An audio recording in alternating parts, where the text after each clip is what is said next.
السلام عليكم. حبيت اشارك وياكم فكره. اليوم بدي بددت البطل ما سيارتي. طبعا غسلت الكيلون باع الباب، شوف الباب، غسلت الكيلون وبددت البطل. طريقه البطل طبعا سهله بس شويه راد لك واهس بيها.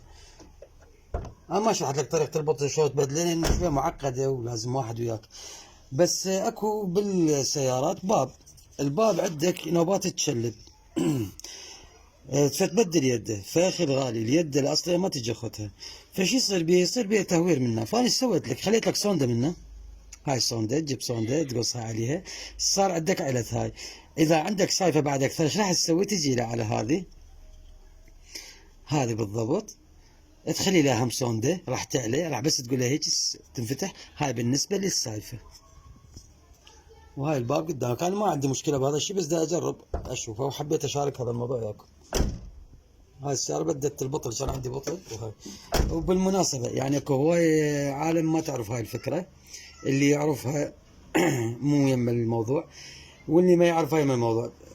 عندنا فراس، ولدنا الطوبشي عزيز علينا، اشترى سيارة وتأذى بيها. فمن جيت سويت لي اياه ذني ما اقتنع، بس من فتح الباب انصدم بصندة تسوي الباب ترجع في المكان. حياكم الله وليث ابو فهد. اقطع.